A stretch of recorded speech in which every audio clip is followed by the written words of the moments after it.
ನಮಸ್ಕಾರ ಸ್ನೇಹಿತರೆ. ಒಬ್ಬರು ನಿಮಗೆ ಮೋಸ ಮಾಡಿದಾಗ ಅವರಿಗೆ ತಕ್ಷಣ ಅದೇ ರೀತಿಯಲ್ಲಿ ಮೋಸ ಮಾಡಿ ಉತ್ತರಿಸಬೇಕು ಅಂತ ಅನಿಸುತ್ತಾ? ಆದರೆ ಒಂದು ಕ್ಷಣ ಯೋಚಿಸಿ. ನೀವು ಅವರ ಮಟ್ಟಕ್ಕೆ ಇಳಿದು ಉತ್ತರಿಸುವುದಲ್ಲ, ನಿಮ್ಮ ಮೌಲ್ಯ ಏನೆಂದು ಅವರಿಗೆ ಅರ್ಥವಾಗುವಂತೆ ಬದುಕುವುದೇ ನಿಜವಾದ ಬುದ್ಧಿ ಕಲಿಸುವುದು. ನಿಮ್ಮನ್ನು ಬಳಸಿಕೊಂಡವರು, ಸುಳ್ಳು ಹೇಳದವರು, ನಂಬಿಕೆ ದ್ರೋಹ ಮಾಡದವರು, ಅವರನ್ನು ಹೇಗೆ ಎದುರಿಸಬೇಕು ಎಂಬುದನ್ನು ಈ ವಿಡಿಯೋದಲ್ಲಿ ತಿಳಿಯೋಣ. ಸ್ನೇಹಿತರೆ, ಅದಕ್ಕಿಂತ ಮುಂಚೆ ನಮ್ಮ ಚಾನಲ್ನ ಸಬ್ಸ್ಕ್ರೈಬ್ ಮಾಡಿಕೊಂಡು ವಿಡಿಯೋಗೆ ಒಂದು ಲೈಕ್ ನೀಡಿ. ನಿಮಗೆ ಮೋಸ ಆದ ಅನುಭವವನ್ನು ಕಮೆಂಟ್ ಬಾಕ್ಸಲ್ಲಿ ಹಂಚಿಕೊಳ್ಳಿ. ಇದೀಗ ಅಂತಹ 7 ಸರಳ ಆದರೆ ಪರಿಣಾಮಕಾರಿ ಟ್ರಿಕ್ಸ್ಗಳನ್ನು ನೋಡೋಣ. 1. ಮೊದಲ ಟ್ರಿಕ್ಸ್, ತಕ್ಷಣ ಪ್ರತಿಕ್ರಿಯಿಸಬೇಡಿ. ಯಾರಾದರೂ ಮೋಸ ಮಾಡಿದಾಗ ನಮಗೆ ಮೊದಲು ಕೋಪ ಬರುತ್ತದೆ. ಅವರಿಗೆ ಫೋನ್ ಮಾಡಿ ಬೈಯಬೇಕು, ಸಂದೇಶ ಕಳುಹಿಸಿ ಪ್ರಶ್ನಿಸಬೇಕು, ಎಲ್ಲರ ಮುಂದೆ ಅವರ ಮರ್ಯಾದೆ ತೆಗೆಯಬೇಕು ಅಂತ ಅನಿಸುತ್ತದೆ. ಆದರೆ ಅದೇ ಸಮಯದಲ್ಲಿ ತೆಗೆದುಕೊಳ್ಳುವ ನಿರ್ಧಾರಗಳು ನಂತರ ನಮ್ಮನ್ನೇ ಕಾಡಬಹುದು. ಆದ್ದರಿಂದ ಮೊದಲ ಟ್ರಿಕ್ಸ್, ಮೌನವಾಗಿರಿ. ಸ್ವಲ್ಪ ಸಮಯ ತೆಗೆದುಕೊಳ್ಳಿ. ಮೌನ ಎಂದರೆ ನೀವು ದುರ್ಬಲರೂ ಅಲ್ಲ. ಕೆಲವೊಮ್ಮೆ ಮೌನವೇ ನಿಮ್ಮ ಬುದ್ಧಿವಂತಿಕೆ.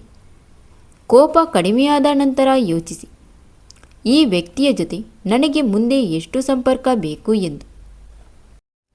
2ನೇ ಟ್ರಿಕ್ಸ್, ನಿಮ್ಮ ವೈಯಕ್ತಿಕ ವಿಷಯಗಳನ್ನು ಹಂಚಿಕೊಳ್ಳುವುದನ್ನು ನಿಲ್ಲಿಸಿ.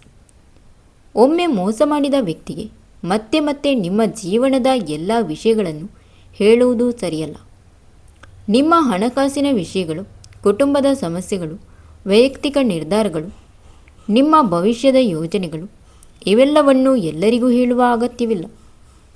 ನಂಬಿಕೆ ಒಮ್ಮೆ ಮುರಿದರೆ ಅದೇ ಮಟ್ಟದ ನಂಬಿಕೆಯನ್ನು ಮತ್ತೆ ಕೊಡಬೇಕೆಂಬ ನಿಯಮ ಇಲ್ಲ. ಅವರೊಂದಿಗೆ ಅಗತ್ಯವಿರುವಷ್ಟು ಮಾತ್ರ ಮಾತನಾಡಿ. ಗೌರವವಿರಲಿ, ಆದರೆ ಮಿತಿ ಕೂಡ ಇರಲಿ. 3ನೇ ಟ್ರಿಕ್ಸ್, ಅವರಂತೆ ಆಗಬೇಡಿ. ಇದು ಬಹಳ ಮುಖ್ಯ.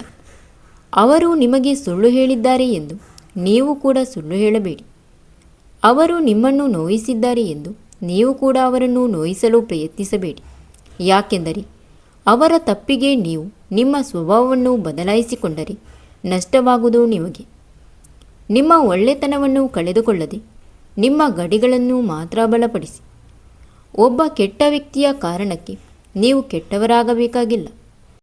4ನೇ ಟ್ರಿಕ್ಸ್, ನಿಮ್ಮ ಜೀವನದ ಮೇಲೆ ಗಮನ ಕೊಡಿ. ಇದು ಬಹುಶಃ ಅತ್ಯಂತ ಶಕ್ತಿಯುತವಾದ ಉತ್ತರ.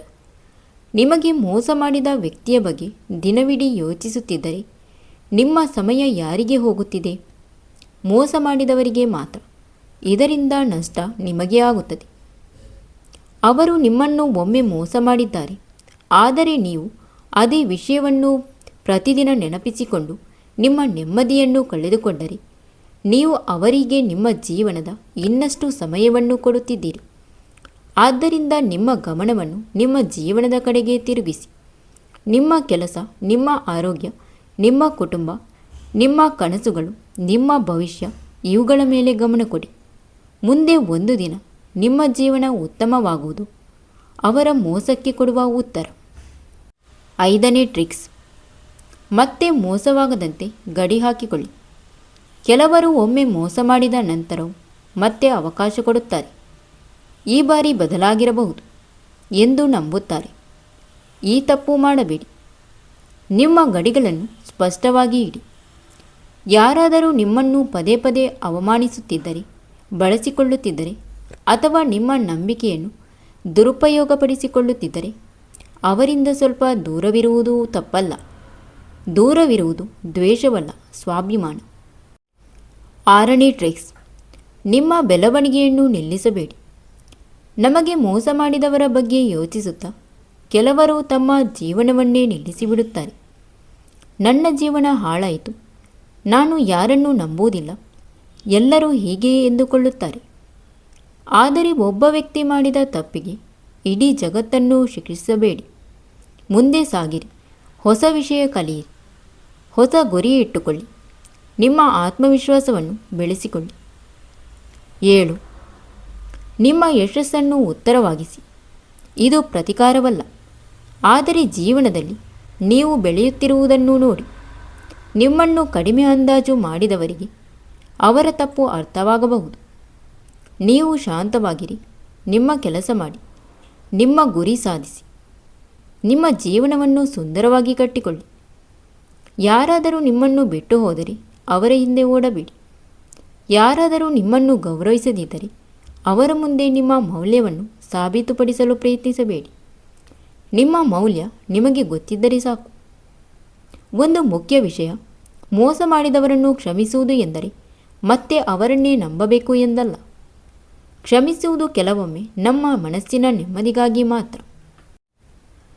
ನಮ್ಮನ್ನು ಮೋಸ ಮಾಡಿದವರ ಮೇಲೆ ಸೇಡು ತೀರಿಸಿಕೊಳ್ಳುವುದಕ್ಕಿಂತ ಅವರ ಅಗತ್ಯವೇ ಇಲ್ಲದಷ್ಟು ಬಲಿಷ್ಠರಾಗುವುದು ದೊಡ್ಡ ಗೆಲುವು.